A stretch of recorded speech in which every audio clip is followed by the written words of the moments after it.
요한계시록 13장 쉽게 읽기를 시작하겠습니다. 자, 지난 시간에 미가엘과 일전을 벌였던 이 용이 하늘에서 패하고 지상으로 쫓겨났습니다. 그 이후에 여자의 남은 자손과 일전을 벌이기 위해서 이제 바다 모래 위에 딱 서 있는 이 장면까지가 지난 요한계시록 12장 마지막 장 이야기였습니다.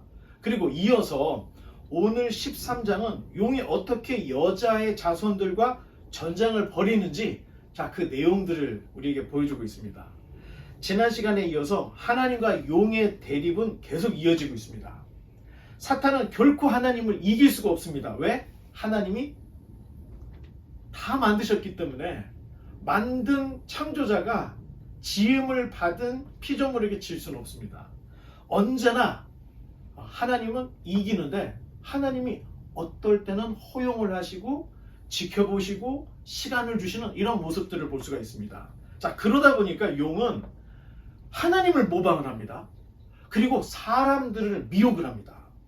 이 사탄의 모방은 하나님이 그의 지상 임무를 그리스도와 예언자 사도를 통해서 수행을 하는 것처럼 용도 그의 지상적 임무를 적그리스도, 거짓 선지자, 거짓 사도를 통해서 자기 임무를 실행하고 있는 이런 모습을 볼 수 있는데, 오늘 바다와 땅에서 짐승들을 소환해내는 이런 이제 이야기가 나오는데, 1절과 2절을 한번 1절과 2절을 한번 읽어주시기 바랍니다. 내가 보니 바다에서 한 짐승이 나오는데 뿔이 10이요 머리가 7이라. 그 뿔에는 10 왕관이 있고 그 머리들에는 신성 모독하는 이름들이 있더라. His beast looked like a leopard, but it had the feet of a bear and the mouth of a lion. And the dragon gave the beast his own power and throne and great authority. 아멘. 감사합니다.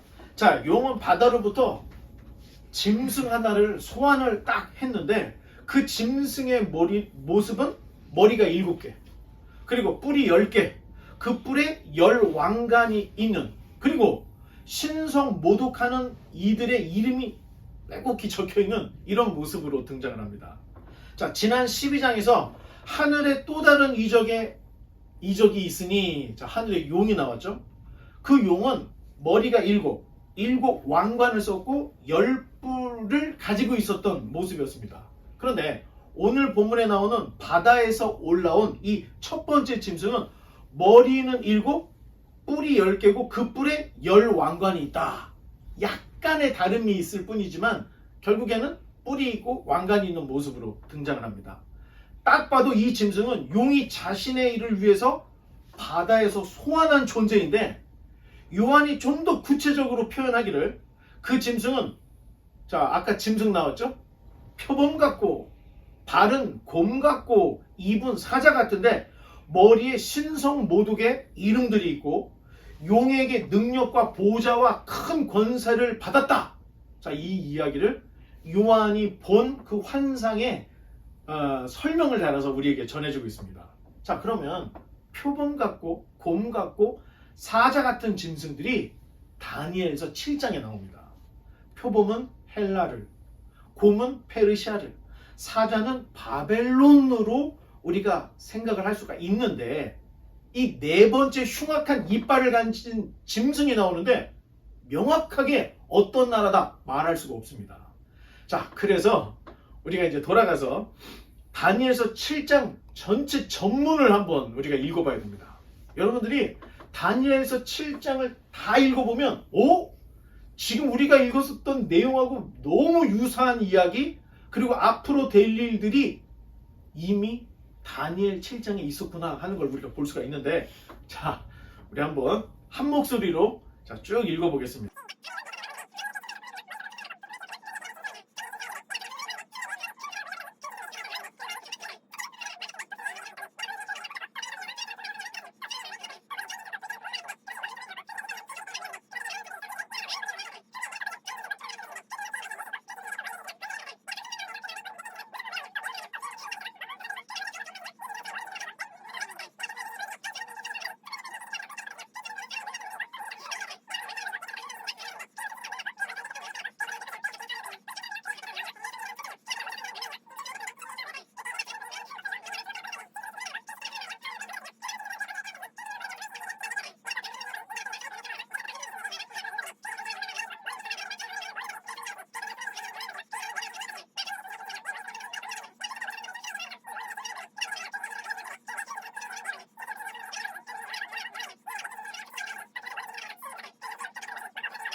수고했습니다.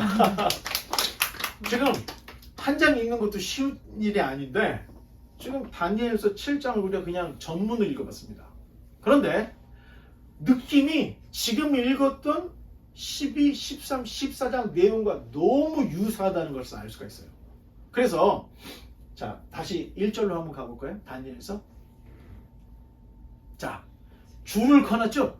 제가 줄을 거는 거는 지금 요한계시록에서 나오는 것들과 비슷하다. 자 3절에 큰 짐승 넷이 바다에서 왔대고 돼 있죠. 그리고 첫째는 사자와 같고 그 다음에 5절에 둘째는 곰과 같고 또 뭐 9절 내가 보니 왕자가 너희고 옛적부터 항상 계시니야. 자 이게 하나님의 보호자가 나오죠. 그 다음 페이지. 그 다음 12절에 그 남은 짐승들은 그의 권세를 빼앗겼으나 그 생명은 보존되어. 자 사탄이 끝난 게 아니라는 거예요. 보존되어 정한 시기가 이르기를 기다리게 되었더라. 이 나라들이 일어나고 넘어지는 것이 다 하나님의 계획 안에 있기 때문에 바벨론도 일어났다가 없어지고 뭐 페르시아도 마찬가지고 헬라, 로마 이런 모든 역사들이 하나님의 정한 시기가 있어서 일어나고 내려앉고 자, 이런 이야기를 하고 있고 자, 쭉 넘어가서 19절에 보니까 넷째 짐승에 관하여 확실히 알고자 다니엘이 물어봤답니다. 천사에게. 그랬더니 자, 쭉 넘어가서 머리는 10개요 뿔은 뭐 이거 쫙 얘기하면서 내가 본즉 이 뿔이 성도들과 더불어 싸워 그들에게 이겼더니 이제 나옵니다. 오늘 읽은 내용이 사람이 교회가 이 짐승을 이기지 못한다는 이야기를 계속 얘기를 할 겁니다. 그러면서 이제 그 모든 이야기가 이제 하나님의 계획대로 하나님의 나라로 끝나는 이야기로 이 다니엘서 7장에 이렇게 기록이 되어 있습니다. 자 다음 페이지 보시면 자 예언에 나오는 대부분의 짐승들은 제국과 권력을 다 상징하고 있다는 것을 볼 수가 있습니다. 뱀의 유혹에 굴복한 세상은 용 아래에 있기 때문에 이 타락한 세상의 권력을 누가 줍니까? 용이 줍니다. 그래서 우리나라에서도 왕을 용으로 생각했죠. 서양에도 마찬가지야. 그래서 용이 각 나라들마다 상징이고 가장 강력한 권력으로 용이 상징되고 있는 모습을 볼 수 있는데 이 모든 것들이 하나님이 다 지켜보고 계시다는 거예요. 자 이런 이야기.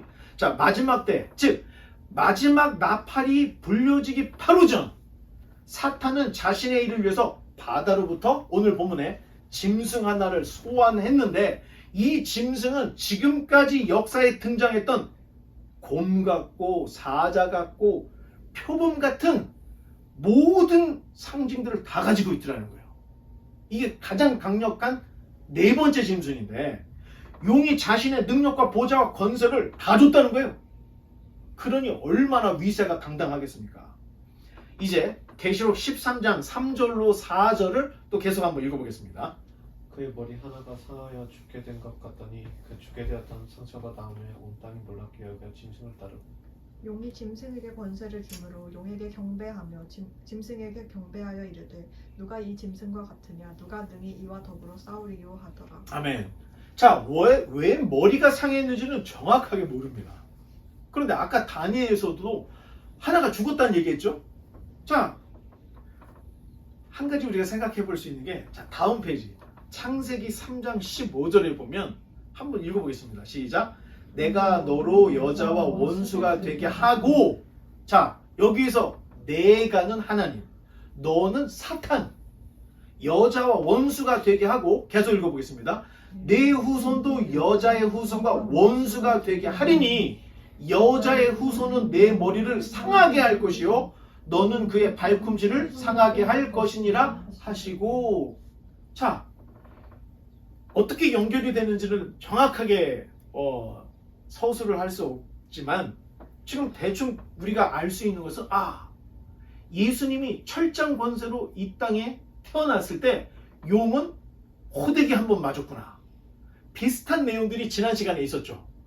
미가엘과 일전을 벌이다가 급소를 맞고 이 용이 땅으로 떨어졌죠.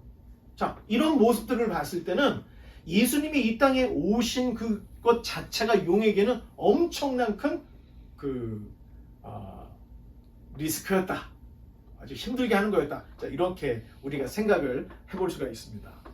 자, 그런데 문제는 이 짐승에 상하여 죽게 된 머리 하나가 나왔더라는 거예요. 오늘 본문에 뒤로 돌아가서 보면. 그랬더니 온 땅이 죽었다 살아난 그 머리를 기이 여겨서 그 짐승을 경배하게 되더라. 그 얘기를 하고 있습니다. 그리고 한술 더 떠서 짐승에게 권세를 준 용에게도 경배하더라. 자, 그런 얘기를 하고 있습니다. 자, 계속해서 5절로 8절로 또 짐승이 과장되고 신성 모독을 말하는 입을 받고 또 42달 동안 일할 권세를 받으니라. 짐승이 입을 벌려 하나님을 향하여 비방하되 그의 이름과 그의 장막 곧 하늘에 사는 자들을 비방하더라. 또 권세를 받아 성도들과 싸워 이기게 되고 각 족속과 백성과 방언과 나라를 다스리는 권세를 받으니 And all the people who belong to this world worship the beast. They are the ones whose names were not written in the book of life that belongs to the Lamb who was slaughtered before the world was made. 아멘. 감사합니다. 자, 용이 첫 번째 짐승에게 부여해준 이 지상적인 임무는 그야말로 표범의 이빨처럼 맹수적인 모습으로 소아시아에 있는 교회와 성도 다 박살내는 거였어요. 그래서 그 당시에 네로, 도미티안 이 시대에 교회가 완전히 다 그냥 박살이 나는 이런 지경, 이런 어려움을 당했다는 거예요. 교회는 절대로 이 무력에 맞서서 무력으로 대항하면 안 됩니다. 박해와 핍박에는 인내하며 견디는 수밖에 없어요. 그 이유는 교회가 이렇게 세상에게 무참하게 밟히게 되는 것은 42달, 1260일, 3년 반, 한때 두때 반때 하나님이 정한 기간, 그 기간에 환란의 기간이 허락되었기 때문에 우리가 그것을 벗어나고자 칼을 들고 맞짱을 뜨면 안 된다는 얘기예요. 그러니 인내하고 견디는 수밖에 없다.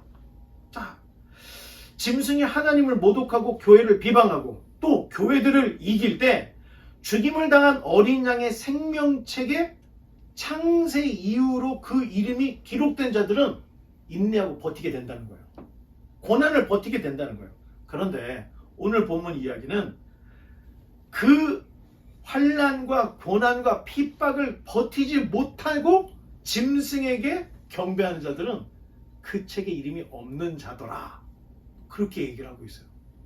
그러니까 짐승, 용에게 경배하고 머리를 숙이는 거, 이거는 이제 끝장나는 거다. 하나님께 갈 수가 없다는 얘기예요. 그러니까 우리가 조금 더 정신을 바짝 차리고 살아가야 된다. 자, 이런 걸 우리가 볼 수 있는데, 이어서 9절과 10절을 읽어주시기 바랍니다. 누구든지 귀가 있거든 들을지어다. 사로잡힐 자는 사로잡혀 갈 것이요 칼에 죽을 자는 마땅히 칼에 죽을 것이니 성도들의 인내와 믿음이 여기 있느니라. 아멘. 자, 다음 페이지 10절이 번역이 되게 애매해요.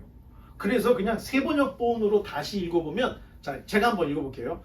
사로잡혀 가기로 되어 있는 사람이면 사로잡혀 갈 것이요 칼에 맞아서 죽임을 당하기로 되어 있는 사람이면 칼에 맞아서 죽임을 당할 것이라. 여기에 성도들의 인내와 믿음이 필요합니다. 자, 이렇게 번역을 하고 있죠. 더 명확해졌죠. 마지막 때 짐승의 박해는 그 어느 시대의 박해하고는 비교할 수 없는 무시무시한 박해가 올 거다. 그런 얘기를 하고 있어요.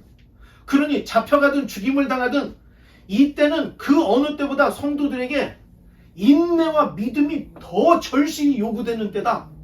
오늘 본문에 이 얘기를 하고 있습니다. 자, 로마 시대뿐만 아니라 우리가 역사를 돌아보면 하나님을 믿는다는 이유로 박해를 받아왔습니다. 그런데 마지막 시대에 닥칠 그 환란과 핍박은 지금까지의 역사에서 있었던 박해하고는 견줄 수 없는 무시무시한 박해가 올 거란, 그러니까 너희에게 인내가 요구된다, 이런 이야기를 특별히 하고 있는데 여기서 끝나지 않습니다. 14장에 가면 14장에서 또 나와요. 자, 계속해서 11절과 12절을 읽어보겠습니다. 내가 보면 또 다른 짐승이 땅에서 올라오니 어린 양같이 두 뿔이 있고 용처럼 말을 하더라. 그가 먼저 나온 짐승의 모든 권세를 그 앞에서 행하고 땅과 땅에 사는 자들을 처음 짐승에게 경배하게 하니 곧 죽게 되었던 상처가 나은 자니라. 아멘. 자, 모래 위에서 여자의 후손과 전쟁을 벌이던 용이 이제는 또 다른 두 번째 짐승을 이제 땅에서 소환을 하고 있는데, 자, 그림을 한번 볼까요? 자, 용. 첫 번째 바다에서 소환한 표범 같은 짐승. 그리고 이번에는 두 번째 땅에서 짐승을 또 하나를 소환을 해내고 있는 모습을 보고 있는데, 오늘 본문 이제 계속 읽어보면 알겠지만 이 두 번째 짐승은 영락없이 어린 양이다. 아니 헬라어도 어린 양이라고 되어 있어요. 그래서 옛날 개역 성경에서는 양새끼라고 되어 있어요. 양새끼. 구분을 해주려고. 그런데 똑같은 얘기예요. 그래서 개역 개정에는 여기로 어린 양이라고 또 바꿔서 그냥 그대로 그 번역을 했는데, 두 번째 녀석은 괴수의 모습이 아니라는 거예요. 어린 양의 모습으로 왔는데 놀라운 것은 그 말이 용이 하는 말하고 똑같더라는 거예요. 용이 하는 말하고. 생긴 건 우리 예수님 어린 양 같은데 하는 말은 용이 하는 말을 똑같이 하더라는 얘기예요. 자, 정말 소름이 돋는 거죠. 완전히 양의 탈을 쓰고 있는 이리의 모습으로 딱 드러난 거야, 이번에는. 자, 땅에서 소환된 두 번째 어린 양 짐승은 바다에서 올라온 첫 번째 짐승의 모든 권세를 다 받아. 그리고 마찬가지로 사람들을 짐승에게 경배하게 했는데, 계속해서 강조하는 것은 죽게 되었던 상처가 나았다는 것을 계속 강조를 하고 있어요. 자, 이 짐승이 이번에는 이 첫 번째 짐승을 사람들에게 경배하게 하는 거예요. 얘는 용을 경배하게 했죠. 다 결국에는 얘도 우리가 알고 있는 삼위일체 하나님처럼 삼각구도를 가지고 있다는 거야. 용, 첫 번째 짐승, 두 번째 짐승, 자, 이런 모습들로 자기의 사역을 하고 있다는 거예요. 아마도 주님께서 죽으셨다가 부활하신 사건이 사탄에게는 엄청난 충격이었던 것 같아요. 자, 예수님이 이 땅에 오셨을 때 용이 여자가 애를 낳으면 삼키려고 기다렸다가 죽였어요, 안 죽였어요? 죽였죠. 자, 죽였는데 죽인 걸로 끝난 게 아니에요. 사실상 예수님 십자가에 달려 죽었잖아요. 죽었는데 다시 일어나는 거야. 여기에 충격을 받은 거예요. 그리고 부활하신 주님이 승천을 해서 하나님 우편에 앉아가서 올라갔죠. 요한계시록에서는 아주 디테일하게 말하지는 않았지만 복음서의 내용을 보면 예수님이 태어나기 전에 그 헤롯과 그 가문이 유대인의 왕으로 태어난 자를 잡아 죽이려고 베들레헴에 있는 아이들을 다 죽였던 거야. 그래서 애굽으로 피신했던 거죠. 그리고 30년 동안 자라났다가 33년까지 3년 정도, 한때 두때 반대네요. 3년에서 3년 반 정도 사역을 하다가 십자가에 달려 죽으신 거예요. 자, 용이 생각할 때는 야, 철장으로 다스릴 그 아들을 내가 죽였으니 내가 이겼구나 생각을 했는데, 그 예수님이 다시 부활을 한 거야. 그리고 하늘로 승천을 해버렸어요. 자, 그러니까 용이 충격을 먹어가지고 용도 계속해서 하는 말이 죽었던 머리가 다시 살아났다. 그러니 경배하라. 이런 이야기를 계속하고 있는 모습들을 지금 요한계시록에서 우리에게 말해주고 있다는 거예요. 자, 놀라운 것은 땅에서 소환된 두 번째 짐승, 이 어린 양 짐승의 이 모습은 용처럼 말을 할 뿐만 아니라, 그리고 이 모든 용, 첫 번째 짐승이 했던 모든 이적을 다 보여주는 거예요. 자, 여러분, 지금 이 두 번째 짐승이 어린 양의 모습을 하고 있기 때문에 사실 진리를 모르면 거의 100%가 다 미혹되고 유혹에 빠져버린다는 얘기입니다. 첫 번째는 칼을 휘둘렸겠지만 두 번째 땅에서 올라온 짐승은 어린 양의 모습으로 미혹하고 유혹을 한다는 거예요. 진리를 모르면 다 넘어간다는 거예요. 죄송한 이야기지만 교회마다 성경을 잘 가르치지 않는 것 같아요. 저는 어떤 교회가 창세기부터 요한계시록까지를 한 자도 빠뜨리지 않고 가르치더라, 나 이런 교회 솔직히 지금까지 못 들어봤습니다. 여러분들이 들어봤다면 감사할 일이지만, 교회는 매일매일 바자회, 소그룹, 친교, 아니 시간을 다 여기다 허비를 하는 거예요. 그런데 그렇게 교회에 가서 헌신하고 봉사하는데 성경만 가르치지 않는다는 겁니다. 성경 공부하는 내용들을 살펴보면 너무 초보 단계예요.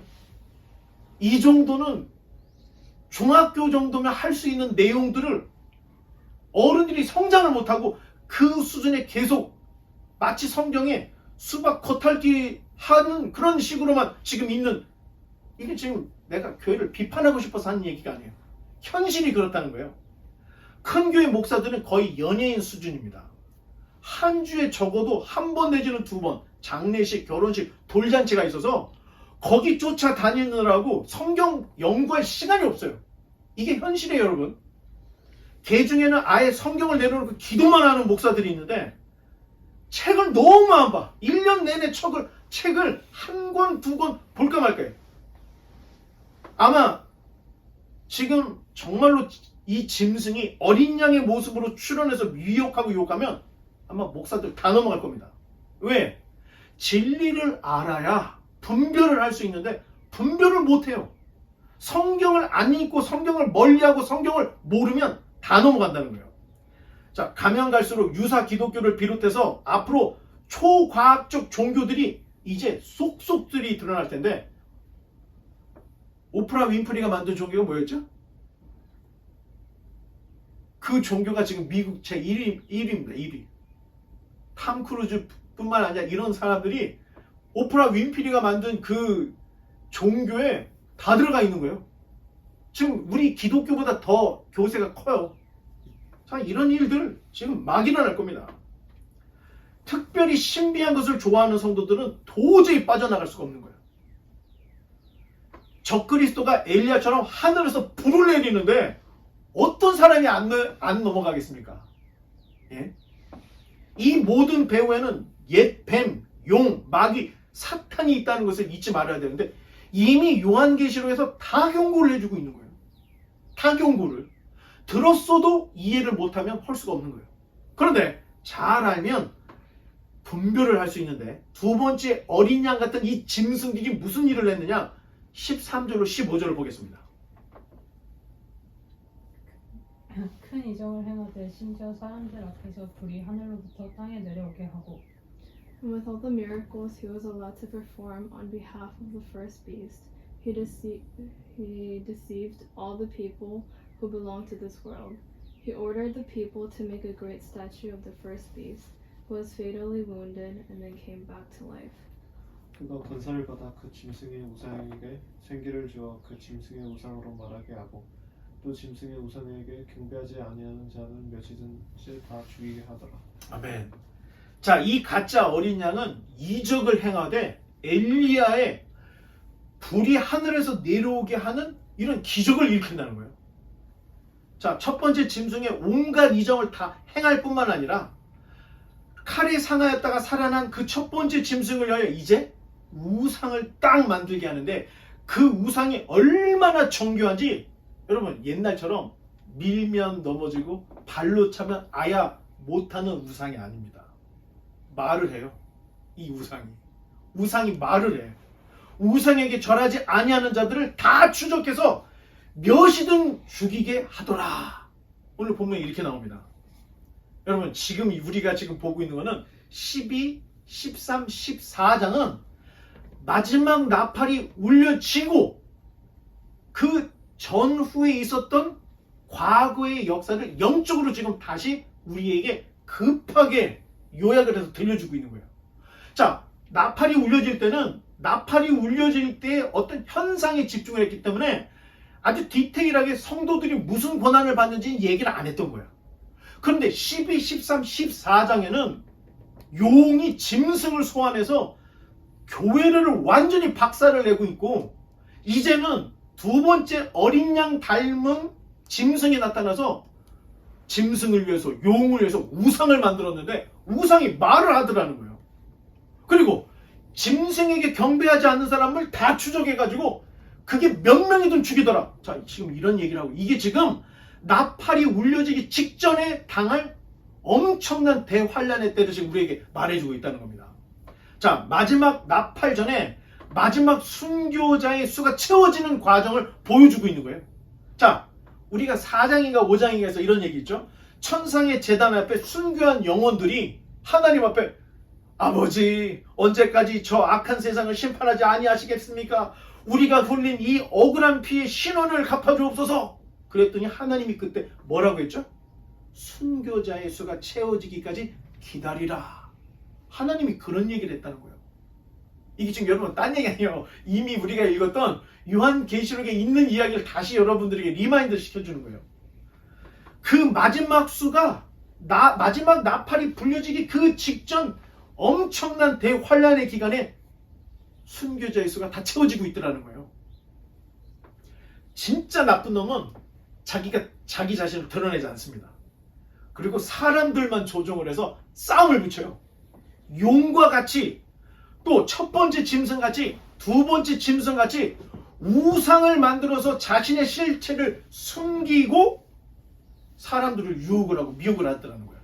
이게 사탄의 아주 대표적인 전략입니다. 자, 마지막 환란의 때에는 이 우상에게 경배하지 않는 자들은 멸시 되었든 다 죽는데, 아까 읽었죠.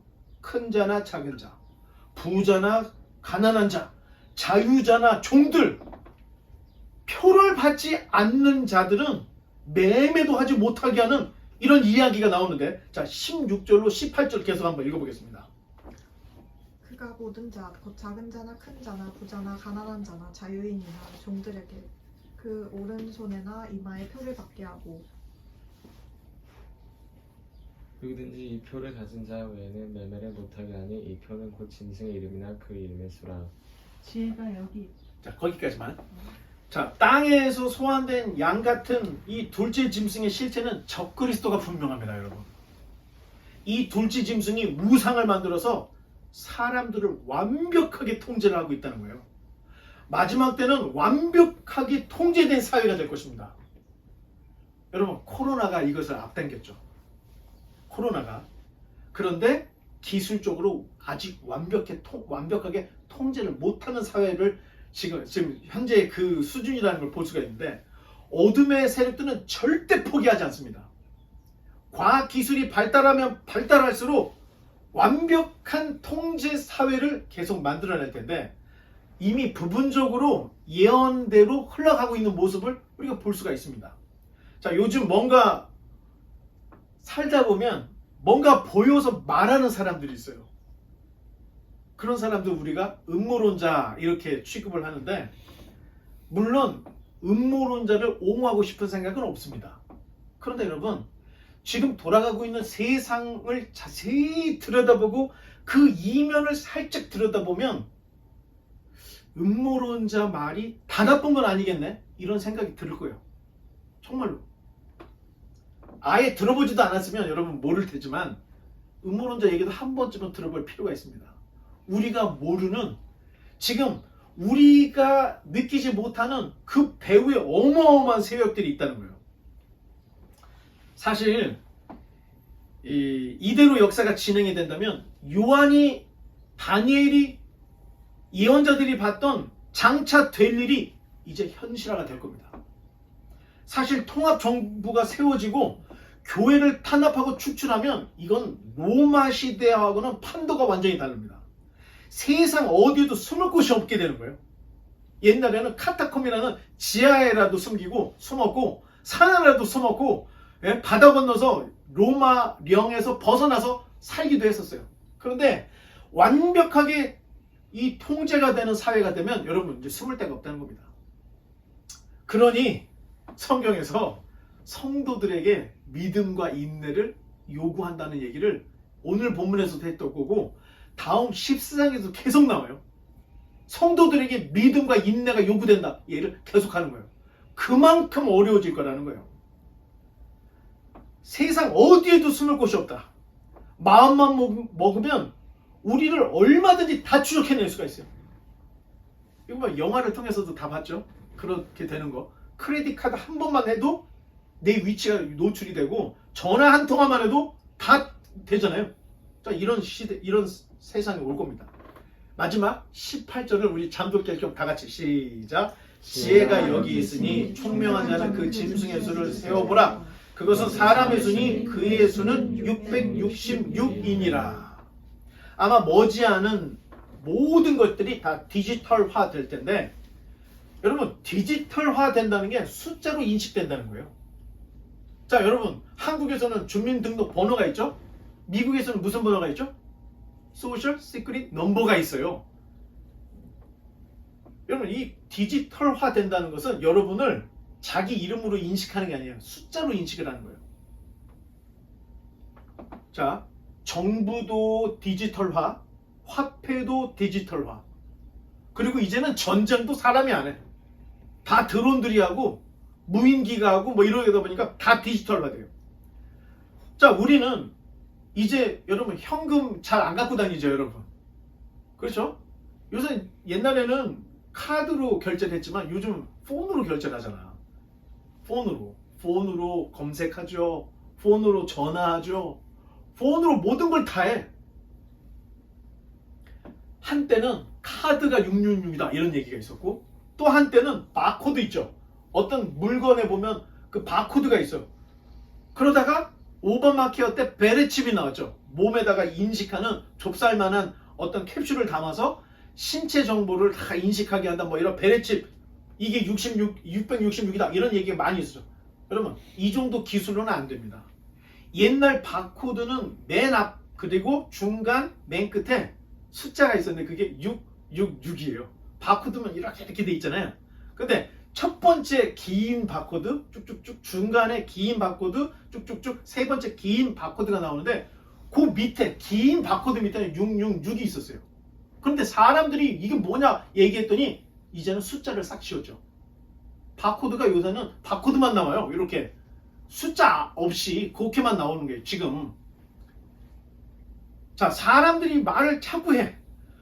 베레칩이 나왔죠? 여러분 베레칩 사실은 실패한 거예요. 왜? 인식을 했더니 살이 썩어 들어가는 거야. 잘 안 된 거야. 그래서 하다 중단되고 다시 연구를 하고 있어요. 멈춘 게 아닙니다, 여러분. 이 칩을 인식을 해서 어떻게든 사람들을 완벽하게 통제하려고 했던 시도들이 지금 우리가 볼 수 있는데, 이미 구글은 세계 모든 지역을 다 꿰뚫고 있어. 사진들로. 그리고 페이스북뿐만 아니라 모든 것이 우리의 얼굴이 다 노출이 돼 있어요. AI 때문에 여러분 사업을 접거나 회사에서 강퇴당하는 사람들이 요즘 생깁니까 안 생깁니까? 생겨요. 여러분 뉴스에 나오잖아요. 월스트리트에 한 3,000명이 해고가 됐는데 해고 사유가 AI 때문에 네 일이 없어졌다. 해고됐다는 이건 뉴스 보고 이런 거 안 봐요, 여러분?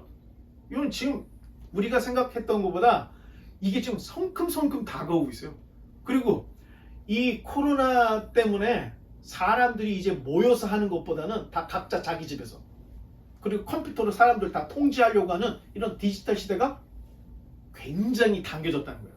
자, 666은 라틴어로 헥사코이오시, 헥사콘타, 헥사포비아. 자, 숫자나 문자의 상징적 의미를 부여하는 게 게마트리아 해석이라고 하는데, 666을 게마트리아로 해석을 해보면 네로가 돼요. 그런데 네로만 나오는 게 아니에요. 다른 이름도 나올 수 있다는 거예요. 뭐든지 다 나올 수 있다는 거예요.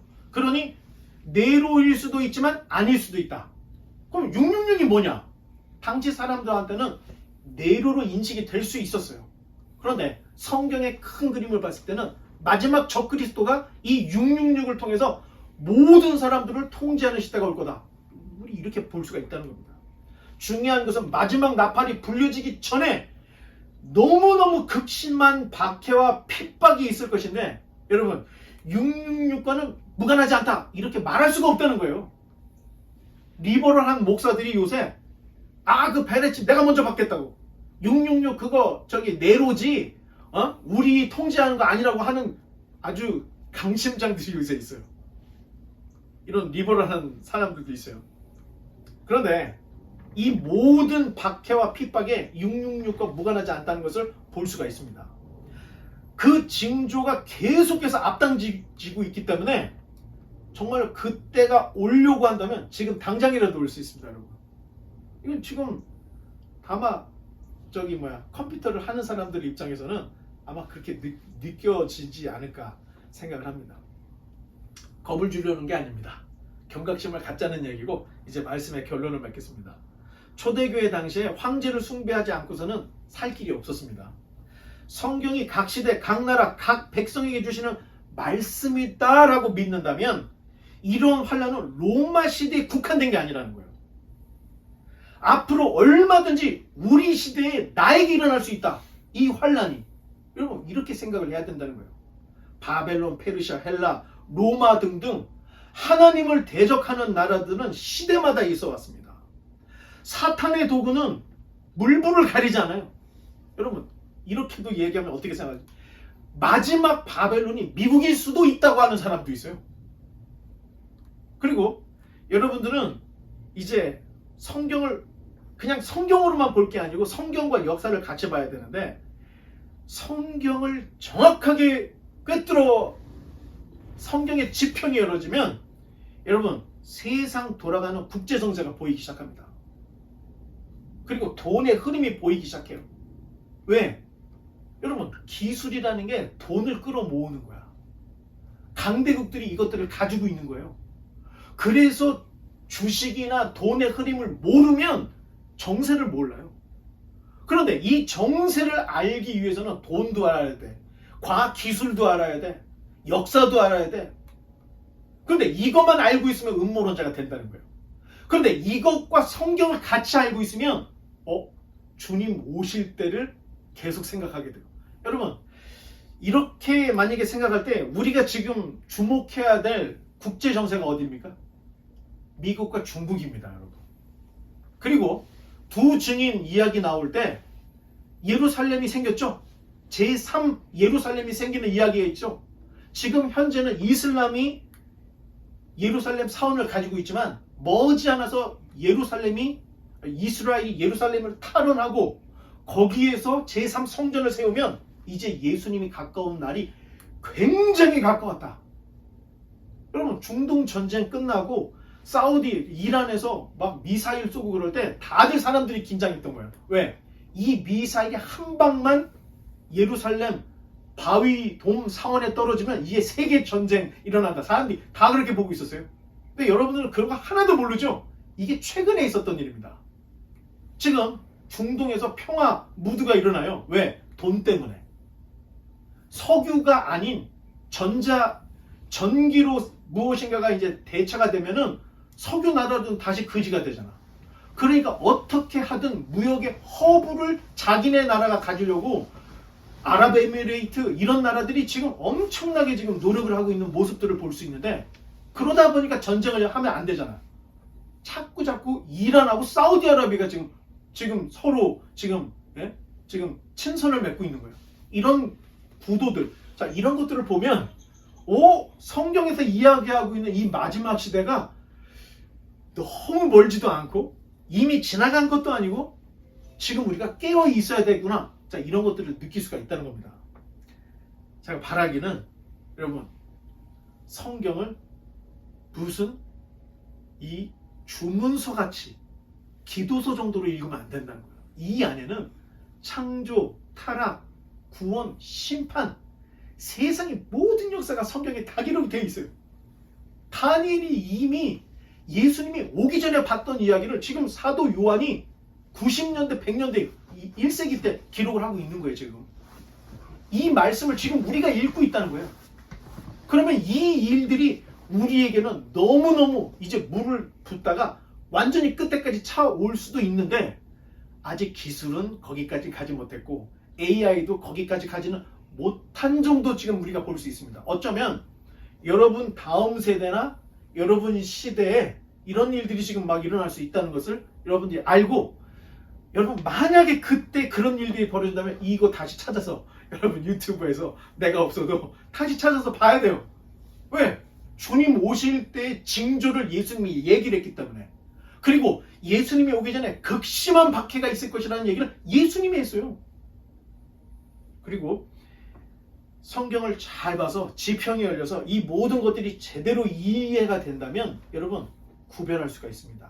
바라기는 서서 진리로 허리띠를 띠고 의의 흉배, 구원의 투구, 믿음의 방패, 복음의 신, 말씀의 검, 성령의 검을 가지고 이 영적인 전쟁에서 패하지 않고 승리함으로 주님이 이 땅에 오실 때 아멘 주 예수여 마라나타 주님을 맞이할 수 있는 기쁨으로 예수님을 맞이할 수 있는 저와 여러분 되시기를 주님의 이름으로 간절히 축원합니다.